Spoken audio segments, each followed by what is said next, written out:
Hi, it's me, the bartender, bringing to you another review of yet another arcade game. The name of the game in question is Sega's Power Drift. Made in 1988, this is a kind of a go-kart racer and pretty innovative for its time. It uses a certain scaling of sprites to give you a 3D effect. So back in 1988, this is probably really impressive. Granted, I was 4 years old at the time, and I probably didn't play this game. But I happened to have seen this game, later in life, and I thought it was kind of weird. Now, if you look up the reviews for the game Power Drift, people complain about the graphics because I believe that the game was designed around this particular machine, which is the deluxe dedicated Power Drift cabinet.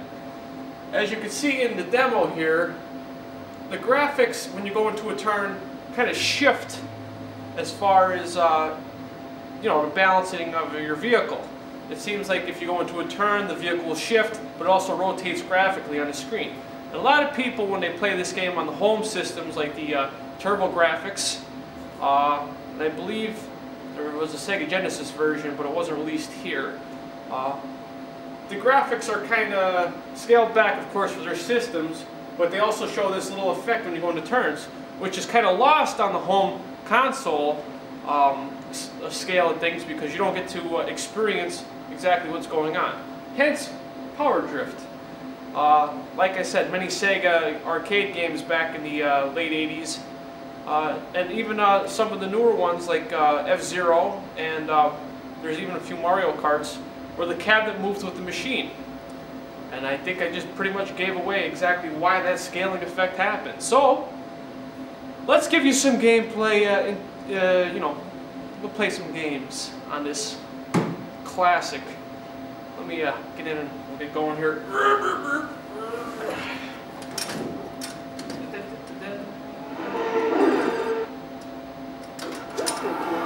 You get to pick between quite a few racers and quite a few tracks, and little water track, see?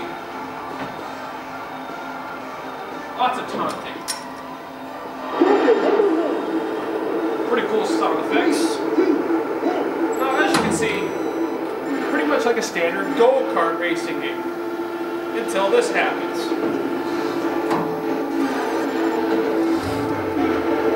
As you can see, like I mentioned about the graphic style, when you go into a turn, the machine actually turns. Pretty cool feature back in the late 80s. And a lot of machines that Sega made that were dedicated would do this. Afterburner, G-Lock, I butchered that last one. Afterburner, Outrun. A lot of classic Sega racers actually had cabinets that moved like this. As you can see, it's almost like a F-Zero-esque graphical presentation. I came in second place, so I'm not doing too bad. The game continues. And even though I tried many times to play, pretty much beat the game, so what I understand is if you complete all the courses, you become the Jet from Afterburner as a special unlockable in the arcades. But as you can see, when you start getting into the more involved tracks, you're all over the place in the machine. You have your shifter here, which is a low and high. And believe me, you need to use it to your fullest advantage, or else you'll just fail miserably.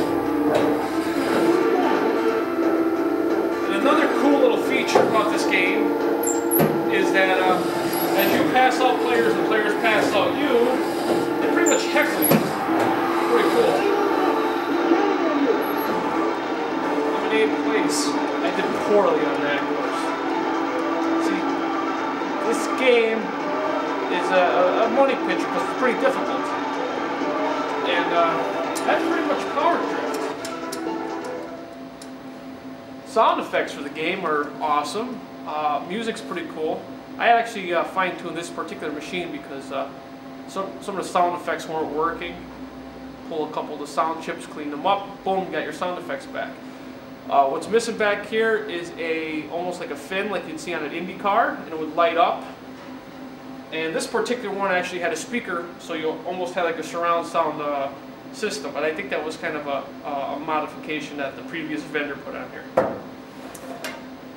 And that's pretty much it. This is Sega's Power Drift. Gameplay-wise, it's a pretty innovative racer. I'd say one of the first go-kart type racers. So if everybody thought Mario Kart was the first, type of go-kart racers, this predates that one by quite a few years. Graphically, even for today's standards, I believe it's pretty good. The scaling effects are pretty awesome.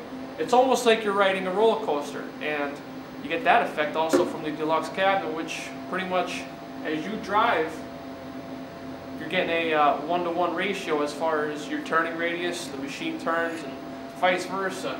No horn button. Really. Do you really need a horn button? But, like I said, one of the more innovative companies back in the late 80s, early 90s when it comes to arcade cabinets, and this just happened to be one of their classics.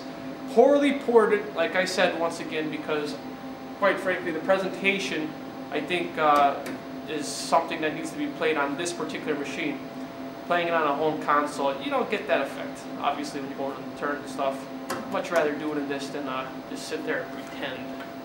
So this is Power Drift. If you get a chance to play it, by all means try. That's if you get a chance. These machines, they're not really that common, and since arcades are pretty much not that common, you're really hard pressed to find a machine like this. But if you do happen to find this cabinet, cross your fingers and hopes that it still works, because a lot of these old Sega games, the motors go that actually make them turn. This one happens to work, which is good for me. I picked this cabinet up for about 125 bucks. It weighs about 1,000 pounds, and brought it here to the facility, and it works awesome. Every once in a while I will play it. It's pretty cool. And hell, if I was a kid and I played this, I would have probably thought this was the most amazing thing in the world. Being that I'm in my 20s, still pretty amazing. It'd be cool if they had like wind and like water, and that would be four-dimensional. Anyway, I'm the bartender. This is Power Drift. If you get a chance to play it at the arcades, obviously go for it. Try it on your home console if you have the opportunity. You might like it, but once again, better to feel the actual motion of this arcade than to just sit home and watch your screen rotate for no obvious reason. I'm the bartender, and hopefully we'll have another review to you soon on another Sega Racer. That happens to be another arcade game, because, I don't know, arcades seem to be easier to review. On that note, adios! I'm not going to play another round of this, because my back hurts.